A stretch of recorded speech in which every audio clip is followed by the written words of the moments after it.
Ever fantasize about quitting everything and disappearing for a month? That urge to escape might not just be burnout. It could be a sign of ADHD, anxiety, or depression. And for high achieving women who've spent their whole lives pushing through, the signs don't always look like you'd expect. In this episode, we'll unpack how these three experiences can overlap, what they actually look like in real life, and why so many women miss the signs, even if they're smart, successful, and self aware.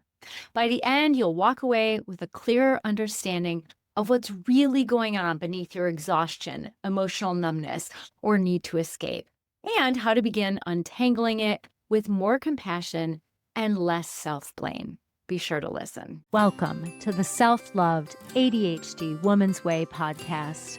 I'm your host, Jen Barnes. If you're an ADHD woman entrepreneur, ADHD adjacent, or ADHD ish, you've come to the right place. We'll dive deep into the unique challenges you face, from the inner turmoil to the outer obstacles. We'll blend neuroscience, IFS, and somatic healing, and explore practical strategies to help you navigate the world of entrepreneurship with ADHD with greater ease and effectiveness. I'm glad you're here. Hey, it's Jen. I'm so glad you're here. This topic is near and dear to my heart as someone who was diagnosed with anxiety and depression long before anyone saw signs of ADHD in me, even though they were there. And so I really want to dig into this because I know there's people who, like me, might not be catching what's actually going on. So first, I want to start with my fellow high achievers. So if you were someone who masked through overfunctioning, people-pleasing, perfectionism, what I call the masking trifecta, and thus were high achieving, because you were successful on the outside, it is super common for this kind of stuff to get missed. I know it was for me. When I was an actuarial analyst, so I was still taking actuarial exams. I never quite became a fellow of the Society of Actuaries, but while I was in that stage, I'd done great things for myself. I graduated 10th in my class in high school. I graduated magna cum laude with a math degree and got a job right away out of college as an actuary, although back then getting a job out of college wasn't as hard of a thing to do as long as you had decent grades. So to be fair, I know it's harder now. But I had all these things I was doing well. I had passed 4 actuarial exams and was doing really well at work. But something was wrong. And we're going to talk a little bit about how I noticed that. But because of all those things, no one else saw that I was struggling because I was a massive people pleaser. And, you've heard me talk about people pleasing and ADHD before. I think a lot of times subconsciously, our little girl selves figure out that we get in less trouble for our unknown ADHD-ness if we are people pleasing, because then people give us grace, right? Like when we have those moments of our ADHD that we don't know is ADHD that pop out. And so a lot of times people on the outside don't see that we're struggling because they're like, yeah, wow, she's really awesome. Look at all the things she's done. I'm sure you've heard things like this. Or you really have it all together. Maybe you've heard that kind of stuff. So that people on the outside don't see the internal struggle. And you might not even see the internal struggle. I know I didn't because I saw all these things on the outside that were going so darn well. And you're certainly not alone in this. I see this in a lot of the women I work with who come in and they've had these successful careers and everything is going well until it doesn't. Their method of pushing through and when it's not working or when they feel bad, instead of pausing, that has worked in the past just doesn't work anymore. And we'll talk a little bit about more what happens with that. Sometimes we meet our match. That was how it happened to me, was with these actuarial exams. They are tough exams. They are rigorous on purpose. And with undiagnosed ADHD, I didn't have the proper tools to actually help me study. So I'm just impressed that I passed 4, quite frankly. But for me, I'd met my match. I needed more hours in a day than I had to keep achieving and to keep doing well. And for you, this might be your job, or it could be you've become a mom now, or you're a partner with someone. And so you're having to care for a home together in maybe ways that you could kind of skate by when you live by yourself. Or maybe not. Maybe you've always cared for your stuff really well, but now having a partner's extra energy in the house. And it's lovely and sometimes exhausting. So, whatever it is, a lot of times we meet our match when our usual strategy of pushing and pushing stops working. And so for me, I didn't know that I had anxiety or depression or ADHD. I just knew that I wanted to escape my life. I knew I was exhausted and I would catch myself driving to and from work on autopilot, kind of numbed out, kind of disconnected, just wanting my life to be different to the point where I just wanted to escape it. That desire for escapism was a hardcore sign that my nervous system was dysregulated, but also that what I was doing wasn't working. So the thing is a lot of times ADHD is kind of this hidden thread, right? A lot of times it goes unrecognized because, like I said, we've been performing well. We're people pleasers, so everyone thinks we're awesome. Who doesn't like a people pleaser? They get what they want from us and they don't have to give us much in return, which is unsatisfying for us. And then we end up in these imbalanced relationships, which creates more stress. But that's another story for another day.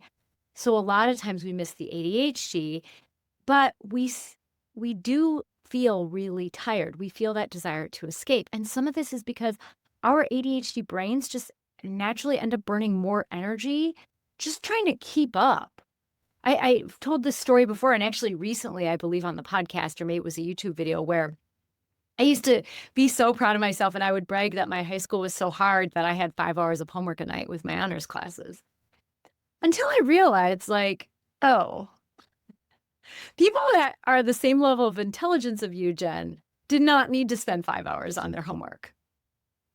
And it was because of my ADHD that it took that much longer for me to get through because I didn't, first of all, have good strategies for it, but also I would read the same page over and over and over again. And I didn't know how to motivate myself to do the boring stuff. So a lot of my studying, a lot of those 5 hours was trying to bring my attention back. And, there weren't phones back then to distract me, but there were other things like my cat or thinking.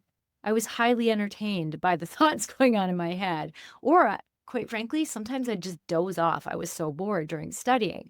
So that, there can be these signs of us trying harder than our peers who are at the same level of intelligence that we just think it's like, oh yeah, what I went through is really challenging. And maybe what we went through is challenging. And perhaps it takes us more energy, more time to do the things that our same aged peers, but also peers at the same intellectual level, it takes us longer than what they need. And eventually we kind of hack through some coping skills. I don't know about you, but growing up, I learned some coping skills. Certainly people pleasing was one of them. Perfectionism was another. I learned how to be almost obsessive about tracking my assignments and organizing, like downright close to an OCD diagnosis, probably, if anyone had looked at it closely, as a way to not lose stuff as much, as a way to stay on top of assignments so I wouldn't forget about them. And all of that worked. Actually, for me, it worked all the way through college. It even worked as an actuary when I had my Franklin planner. I don't know if you remember those days in the 90s. Franklin planners were all the rage. So you would write down all your tasks and your calendar all on the same page, which is just kind of a normal planner nowadays. But back then it was huge. And that sustained me until I needed more time than I had to do everything that was on my plate. So this for you could have been motherhood or pregnancy when hormones are going wild. It could be perimenopause. Maybe you made it all the way through to perimenopause, or maybe retirement. Like maybe you did fine as long as you had that external accountability in your career and you did okay with the promotions. Or maybe you didn't get promoted and never understood why, but you did well enough. So it was like, okay, whatever, I guess is just what I'm going to do. But then you retired and now you completely lack that external structure and start to struggle. Whatever it is, a lot of times we will meet our match And that's when we start to question, like, what is going on? But the problem is, a lot of times we feel shame about it. I know that I felt shame. I don't know that I knew it was shame. But looking back and I can identify it as shame. My old therapist, my first therapist, used to say that I went to beat up a lot. So I would go beat myself up about things, which is really shame. So we end up shaming ourselves for something that actually is going on in our brain for which we need help and support. But we don't know that that's what's going on. So what are some of these signs? Like, how might you know if you're having anxiety or depression? So, anxiety, here's the thing, you can have anxiety that isn't related to ADHD for sure. Absolutely can have that. And for me, I see how my anxiety was rooted in me trying to keep it all together with what I didn't know was ADHD. I see how much harder I worked to stay on top of things. And so for us, our anxiety certainly can look like other people's anxiety. You might notice irritability or agitation, or you might feel restless. And for me, with I now have combined presentation of ADHD, but I gotta believe I probably had hyperactive presentation when I was younger. So for me, that restlessness was really intense. I noticed having to go get coffee a lot throughout the day just to have a break to walk around, or to walk around the offices and go talk to people, not necessarily because I was lazy and wanted to chat, but I was more trying to, like, get some of that energy out. So you might notice restlessness, like I said, irritability, overthinking. So your brain might be just ruminating and worrying about how things are going to go, especially things that are out of our control. You might notice that. It could be doom scrolling. So you might catch yourself on your phone. Certainly there weren't phones, at least not like this. I had one of those old dinosaur phones that I kept in the trunk of my car for emergencies, but you didn't use it on the daily because it was far too expensive to call anyone, and texting didn't exist. So, like, it wasn't for me doom scrolling, but maybe now for you, you catch yourself doom scrolling and you think you're relaxing, or it could be body tension. I notice when I start to feel anxious that I'm clenching my whole body. I get jaw tightness or headaches or a stiff neck, or your trap muscles get really stiff, or I don't know if anyone else notices this when they're driving, but when you're driving, like, you're clenching your buttocks, like you're clenching your butt muscles. It's usually a pretty good sign of anxiety or at least high stress. And sure, sometimes that could be an organic anxiety. It could just be anxiety for anxiety's sake. Although I'm starting to believe as a therapist, most anxiety is tied to something, but I don't know. I'll have to look at the data to speak accurately about that. But what I notice when people come in, a lot of times their anxiety is rooted in something else. So I'll be interested to, just to ever go research and see, like, oh, can people have anxiety and it has nothing to do with an underlying current issue? I don't know. But you might. Also, you might notice signs of depression. I had no idea I was depressed because I had this, like, smiling depression. I was happy on the outside. People connected me. I was pleasant. And like I said, I was a people pleaser. No one would have guessed I was depressed because I was functioning and I was exercising every day, which probably kept me going and sustained where I was for as long as humanly possible. But no one would have guessed I was depressed. And I didn't even know I was depressed until I realized it probably wasn't normal to be wanting to escape from my life that much, and whatever normal is. But I was like, I wasn't a therapist back then. I wasn't a coach. I was an actuary. So I didn't know any of these words, but I was like, huh, it's probably not normal to, like, think it would be okay if I was sick or something and had to stay home for a month. Like, that's probably not what people think when they're in a healthy place, and that's when I ended up seeking help. But you might notice that. You might not notice feeling necessarily sad or blue like people talk about, but rather just feeling numb or disconnected or chronically tired. And that's tricky because so many women feel chronically tired because of all the things that are on our plate. Nowadays, we have the expectation of work, of being the manager of the household, even if you have a partner and they help, a lot of times what I notice is if you're in a heterosexual relationship, if the man is willing to help, which sometimes there's issues there, but if they are, a lot of times they still rely on you as the female to tell them what needs to be done, to tell them how to do it. And so that is still exhausting. That's another thing on our plates, that mental load, the responsibility of everything, not just in the house, but then if you're a mother, have pets, all those extra things that are on your plate and you're working, of course, you're experiencing chronic fatigue or you're tired chronically. So it can be tricky to suss out like how much of this is depression, how much of this is, I'm just exhausted from my life. I will say a lot of times with depression, you'll notice low self worth. And that one is tricky for high achieving women because on the outside, we think, I don't know about you, but I thought it was pretty good on the outside.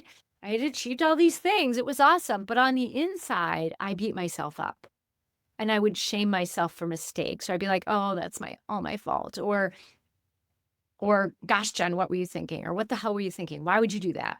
Right? Like a lot of shaming commentary, a lot of inner beating ourselves up. And if that's present, it's probably more than just you're tired from your life. There's probably something underneath going on. And it could be an organic depression, but it also could be depression with ADHD that's maybe even secondary to your ADHD. So if you're catching yourself scrolling on your phone for hours and calling it rest or relaxation, but then you don't actually feel restored, or if you are feeling ragey and then by the smallest thing, like the smallest thing sets you off, but then you feel guilty for reacting. These are signs that something is going on. And it might be just depression, like that's a just, or it might also be ADHD and or anxiety. And so then it's like, what do you do about it? Well, for me, if you're a professional like I was, that you were not at all connected with the world of mental health, and remember, for me, this was back in the 90s. So there was not much talk about mental health. If it was, the people who went to therapy were definitely quote unquote mentally ill, said in that judgmental tone. Versus now, there's still stigma associated with it, but there's a lot more conversations and recognition that anyone can have anxiety at any time. Anyone can be depressed for a period of their life, and more normalizing of that. And even with ADHD, we're increasing awareness about how this is just a brain difference versus like you're fundamentally messed up. I almost said the F-bomb instead of messed. Anyway, moving on. So diagnosis is important, but how do you suss this out? How do you figure out what's going on? A lot of people think like, oh, okay, I would go to my primary care doctor. And that isn't necessarily a bad idea. I will say most primary care doctors are not going to recognize ADHD in high achieving women, in overfunctioning high achieving women. They're just not going to see it. In fact, a lot of therapists aren't going to see it because it's really in the last, I don't know, 5 years that we've really been starting to see it. In fact, I didn't see it before then. I was assessed for ADHD when I was 31 and told that I couldn't have it because I was so high achieving and did so well for myself and was my IQ was high. All of those are huge myths, by the way. None of that is true. But that testing, so let's see, I was 31. It would have been right around the turn of the century, which makes me sound like I'm an old lady. But right around the year 2000, 2001, or around then was when I was assessed. And even as recently as then, well, and that was quite a while ago now, but people were not seen as being able to have ADHD if they had done well for themselves, if they had a high IQ. And all of that is wrong. We now know. So even if you go to a traditional therapist, they might not see your ADHD unless you also have the awareness of like, okay, here's the challenges I have. And yes, I have achieved highly. However, here's the extent that I had to go to do all those things. Like, yes, when I was assessed for ADHD the first time, I was told no, I couldn't have it because I scored well enough because my IQ lifted it up. However, no one asked about how much I was having to do things in my life just to stay afloat and function, like my morning practices and daily exercise that was very long, probably about 3 hours a day of self-care just to function, including I was on an antidepressant at the time, which can give ADHD a little bump.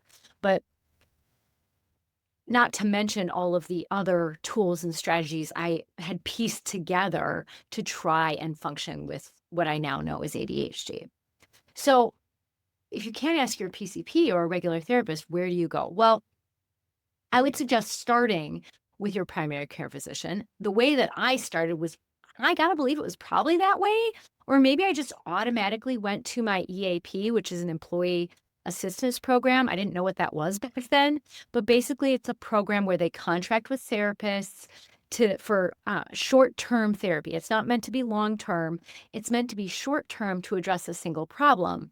And if the therapist believes you have something else going on, they are supposed to then refer you to someone who can help you if it's not them, or even refer you for an assessment. So sometimes EAPs can be great.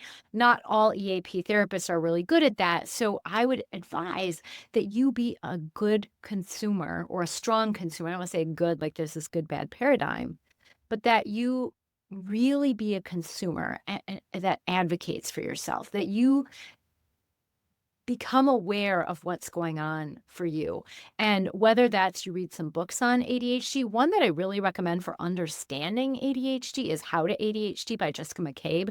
It's a very good book. You don't have to read, it's giant. Like it's a giant book. It's as at least as big as a Bible.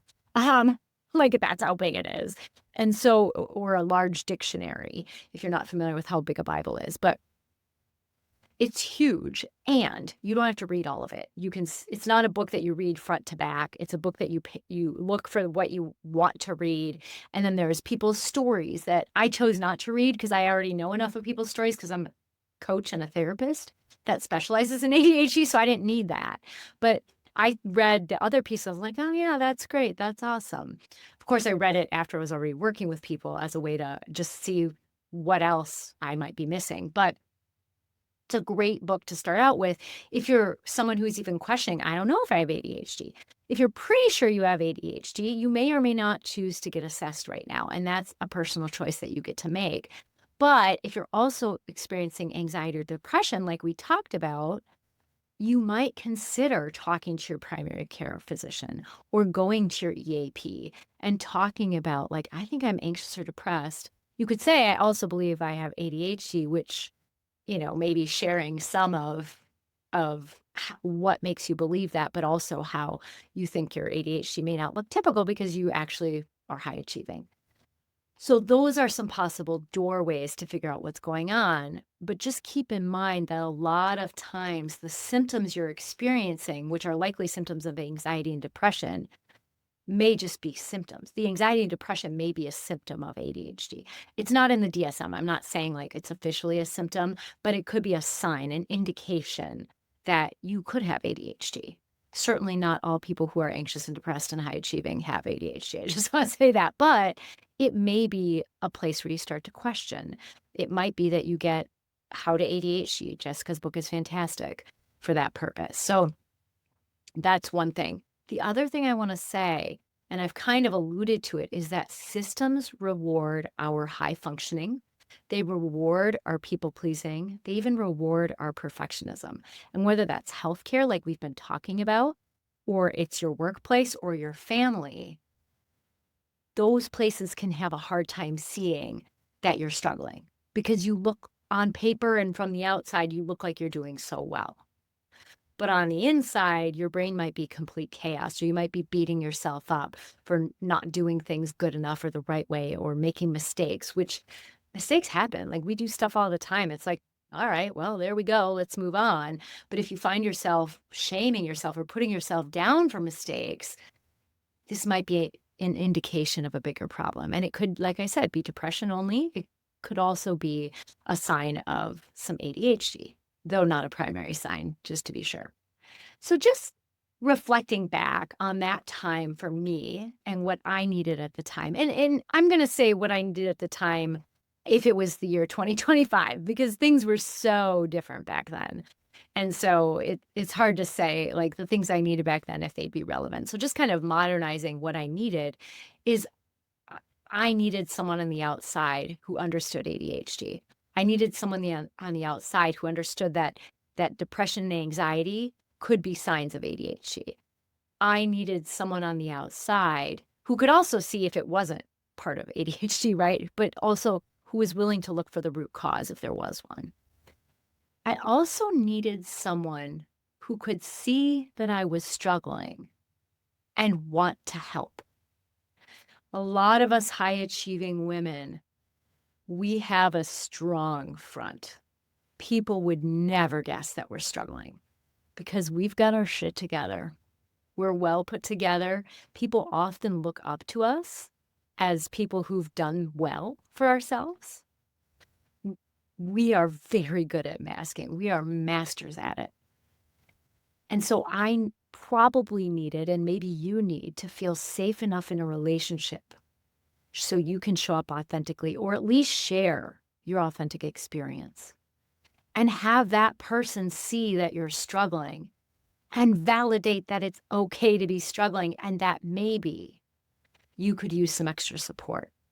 Not in a shaming way or a putting you down way, but in a like, hey, you're really putting yourself through the ringer here, girlfriend. This is a lot. It doesn't have to be this hard.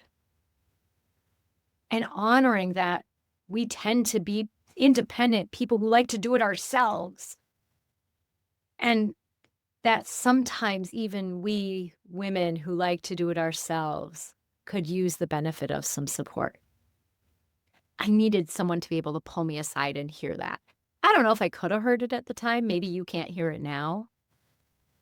But perhaps even just hearing me say that, that can create some wiggle room in your brain. If you're like, no, I've got this.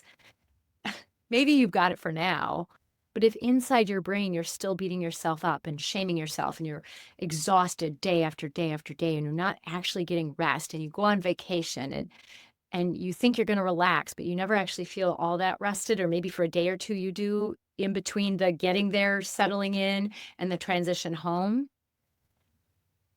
So you never really feel rested. You might not be able to keep this up forever.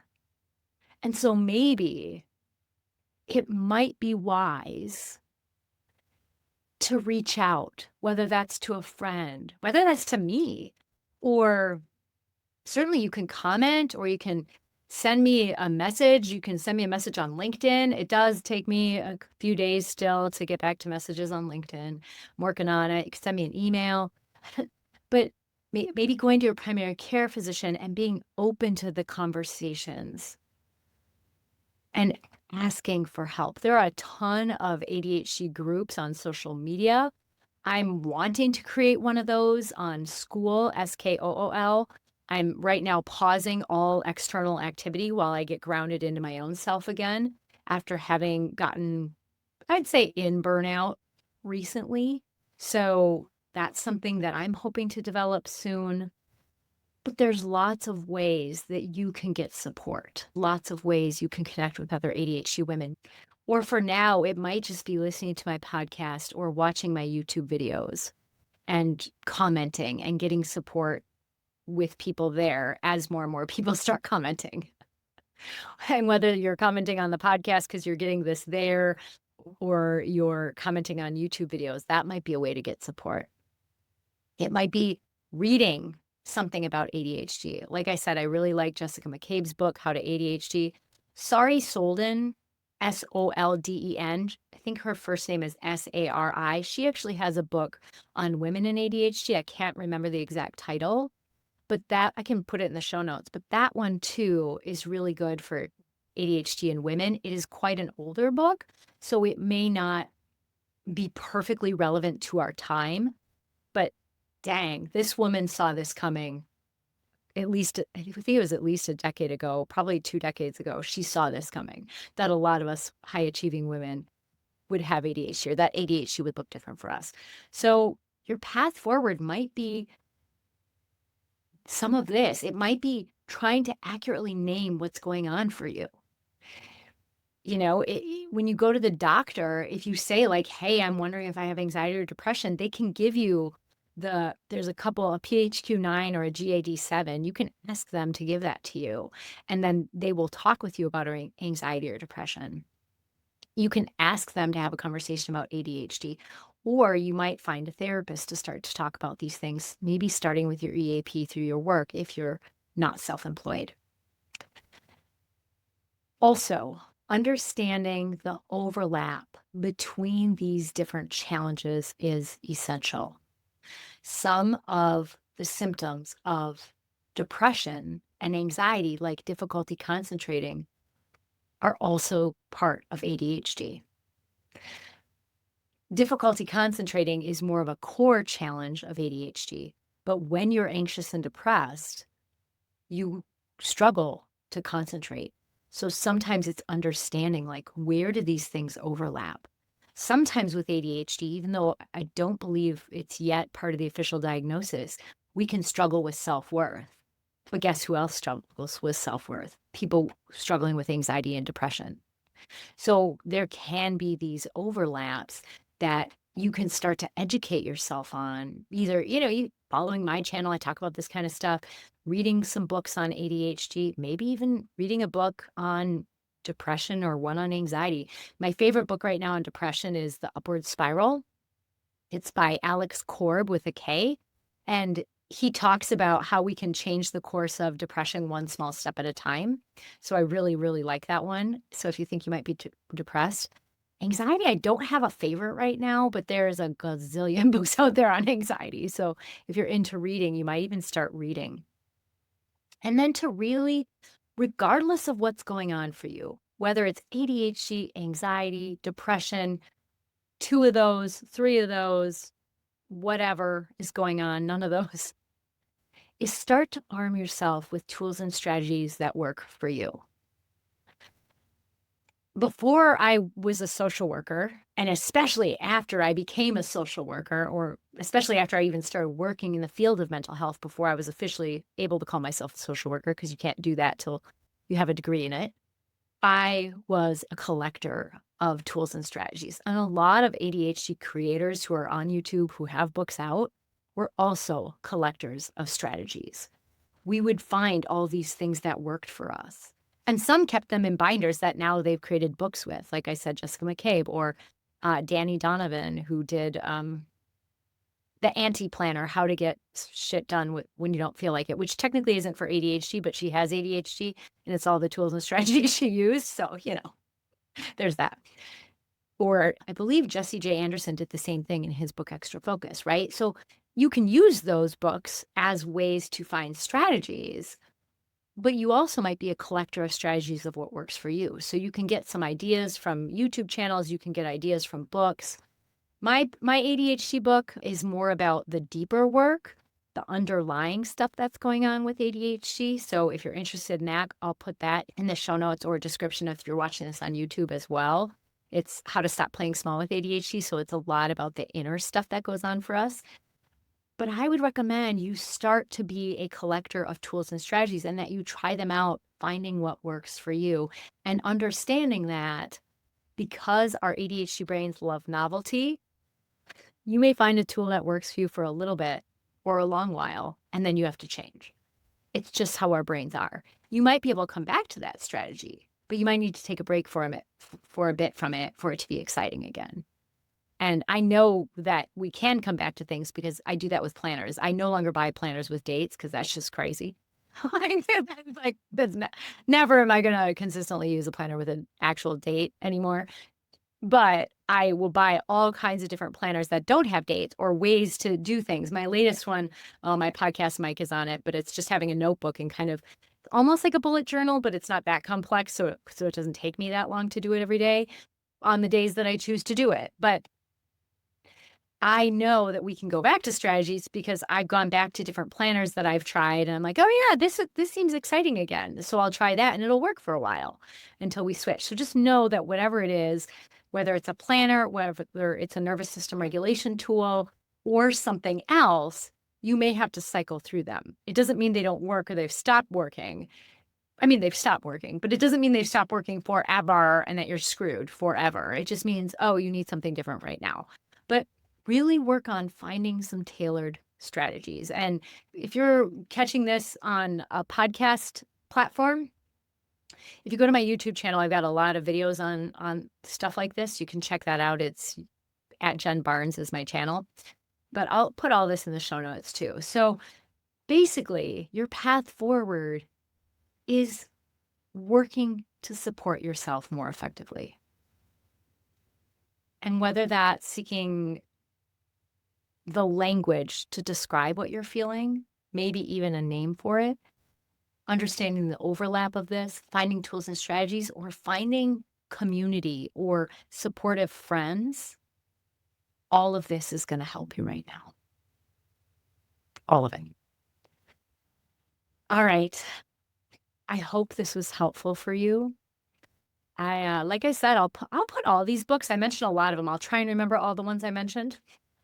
There were quite a few, so I'll try to remember all the ones I mentioned in the show notes or in the description if you're catching this on YouTube. And if you like this, if you found this helpful to really get to the bottom of what's going on for you, or just helpful in any way, I would love it if you would like or subscribe or follow whatever wherever you're catching this.